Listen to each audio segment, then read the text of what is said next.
নমস্কার বন্ধুরা, পিঙ্কি কিচেনে সবাইকে স্বাগত। আজকের রেসিপি পাট শাকের ঝোল। এখানে আমি লাল পাট শাকটা ব্যবহার করেছি। তোমরা এই শাকটা কি বলো জানাবে। আমাদের এখানে এটা খেটে শাক বলে। খেটে শাকটা আমি ভালো করে বেছে ধুয়ে একটা ঝুড়ির মধ্যে রেখে দিয়েছি। শাকটা বাছার সময় শিরগুলোকে কেটে বাদ দিয়ে দিয়েছি, দিয়ে একটা ঝুড়ির মধ্যে রেখে দিয়েছি। আর কিছুটা সবজি কেটে নিয়েছি, একটা ঝিঙে, একটা আলু আর গোটা 4 ভেন্ডি। ঝিঙেগুলো সরু সরু করে লম্বা করে কেটে নিয়েছি। ভেন্ডিটা 4টে ভেন্ডিকে 2 টুকরো করে নিয়েছি। আর একটা বড় সাইজের আলুকে পাতলা করে কেটে নিয়েছি। প্রথমে শাকটাকে এবার বটির সাহায্যে আমি কুচিয়ে নেব। তোমরা চাইলে এটা ছুরিতেও কুচিয়ে নিতে পারো, আমি এখানে বটিতে করেই এটাকে কুচিয়ে নিচ্ছি। এবারে চলে যাচ্ছি মূল রান্নাতে। গ্যাসের মধ্যে একটা কড়াই বসিয়ে দিয়েছি। কড়াইয়ের মধ্যে দিয়ে দিলাম সামান্য পরিমাণ একটু সরিষার তেল। এখানে কিন্তু খুব একটা বেশি তেলের পরিমাণও লাগে না, অল্প তেলেই রান্নাটা হয়ে যাবে। তেল ভালোভাবে গরম হয়ে গেছে। এবার তেলের মধ্যে আমি দিয়ে দিচ্ছি ফোড়নেতে দিলাম সামান্য একটু 5 ফোড়ন, আর দিয়ে দিচ্ছি একটি শুকনো লঙ্কা।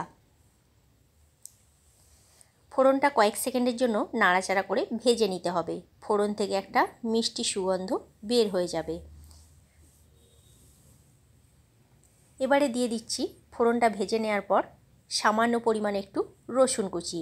আমি এখানে 5 থেকে 7 কোয়া রসুনকে কুচি করে রেখে দিয়েছিলাম, সেই রসুন কুচিটা দিয়ে দিলাম। আর দিয়ে দিচ্ছি একটা ছোটো সাইজের পেঁয়াজ কুচি। পেঁয়াজ আর রসুন একই সাথে খুব ভালো করে এবার একটু ভেজে নেব। গ্যাসের ফ্লেমটা মিডিয়ামে রেখেই রান্নাটা আমি করছি।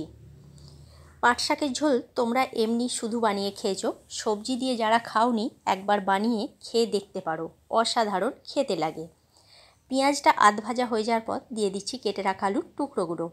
আলুটা দেওয়ার পর 3 থেকে 4 মিনিটের জন্য আলুটাকে পেঁয়াজের সাথে আমি ভেজে নিচ্ছি। আলুর কালারটা আস্তে আস্তে চেঞ্জ হতে শুরু করে দিয়েছে। এবারে এই পর্যায়ে দিয়ে দিচ্ছি কেটে রাখা ঝিঙেটা দিয়ে আবারও 1 মিনিটের জন্য নাড়াচাড়া করে ভেজে নিতে হবে। গ্যাসের ফ্লেম কিন্তু লো করা চলবে না, তাহলে ঝিঙেটা থেকে জল বেরিয়ে যাবে। দিয়ে দিলাম ভেন্ডিগুলো। ভেন্ডি, ঝিঙে, আলু সমস্তটাই একবারে খুব সুন্দর করে 3 থেকে 4 মিনিটের জন্য আবারও ভেজে নিচ্ছি। দেখো 3 থেকে 4 মিনিট আমার এখানে ভাজা হয়ে গেছে। এবারে গ্যাসের ফ্লেমটা একটু লো করে দিয়ে আমি মশলাগুলো এক এক করে দিয়ে দেব। মশলার মধ্যে এখানে দিচ্ছি 1/2 চামচ মতো হলুদের গুঁড়ো, আর দিয়ে দিচ্ছি ছোটো চামচের 1 চামচ জিরে গুঁড়ো। তোমরা চাইলে জিরেটা এখানে বেটেও ব্যবহার করতে পারো, আমি এখানে গুঁড়ো জিরেই ব্যবহার করেছি। আর দিলাম 1/2 চামচ মতো ধনে গুঁড়ো। তার সাথে দিয়ে দিচ্ছি ছোটো চামচের 1 চামচ মতো আদা বাটা। এবারে সমস্ত মশলাকে একসাথে খুব ভালো করে সবজির সাথে কষিয়ে নিতে হবে। বন্ধুরা, ভিডিওটা ভালো লাগলে আমার চ্যানেলটা সাবস্ক্রাইব করার অনুরোধ রইল। পাশে থাকা বেল আইকনটা প্রেস করে দিও, তাহলে কি হবে, যখন কোনো নিত্য নতুন আমি ভিডিও আপলোড করব সাথে সাথে নোটিফিকেশান তোমাদের কাছে পৌঁছে যাবে, তোমরা ভিডিওটি দেখতে পাবে। আর ফেসবুক পেজ থেকে দেখে থাকলে আমার পেজটি ফলো করে নিও। আর লাইক দিয়ে সম্পূর্ণ ভিডিওটা দেখার অনুরোধ রাখছি বন্ধুরা।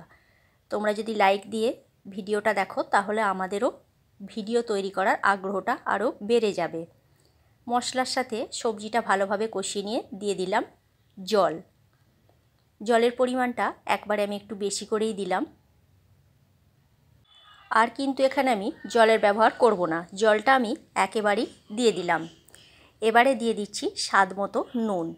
আগে যদি নুনটা দিয়ে দিতাম তাহলে ঝিঙেটা থেকে অনেকটা পরিমাণে জল বেরিয়ে যেত, ঝিঙেটা তাহলে ভালোভাবে ভাজা যেত না। তার জন্য নুনটা আমি শেষে দিলাম। এবার একটা ঢাকনা দিয়ে ঢেকে দিচ্ছি। 5 মিনিট পর আমি ঢাকাটা খুলে দিলাম। ঝোল ফুটতে শুরু করে দিয়েছে আর আলুগুলো অর্ধেকটা সিদ্ধ হয়ে গেছে। এই পর্যায়ে আমি শাকগুলোকে দিয়ে দিচ্ছি। যখন ঝোলটা ফুটবে সেই সময় শাকটা দিতে হবে, তবে কিন্তু এর টেস্টটা ভালো হবে। শাকটা দিয়ে দিলাম। শাকটা দিয়ে খুন্তিতে করে খুব ভালো করে নাড়াচাড়া করে নিচ্ছি। আর এইভাবে করলে একটা ভেন্ডিও কিন্তু গলে যাবে না, ভেন্ডিগুলো গোটা গোটাই থাকবে আর এর স্বাদটাও দুর্দান্ত হবে। এবারে ঢাকনা দিয়ে আরও মিনিট 5 চাপা দিয়ে দিচ্ছি।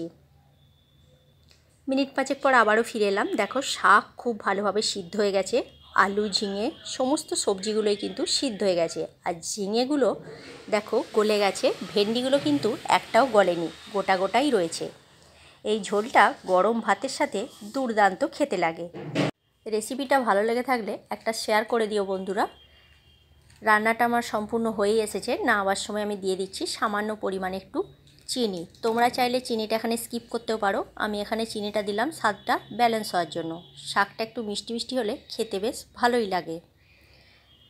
যে যেমন মিষ্টি পছন্দ করো সে সেরকম মিষ্টিটা দিতে পারো। চিনিটা গলা পর্যন্ত আমি একটু অপেক্ষা করব। রান্নাটা সম্পূর্ণ আমার তৈরি হয়ে গেছে বন্ধুরা। এবার গ্যাসের ফ্লেমটা আমি অফ করে দিচ্ছি, দিয়ে এটাকে নামিয়ে নেব। তাহলে কেমন লাগলো তোমাদের এই পাট শাকের ঝোল রেসিপিটা সবজি দিয়ে অবশ্যই কমেন্ট করে কমেন্ট বক্সে জানিও তোমরা। আর একবার হলেও এই রেসিপিটা ট্রাই করো। চিনিটা দেওয়ার পর ভালোভাবে ফুটে গেছে। গ্যাসের ফ্লেম অফ করে দিয়ে এটাকে নামিয়ে নিয়েছি। ভিডিওটা শেষ পর্যন্ত দেখার জন্য সকলকে অসংখ্য ধন্যবাদ।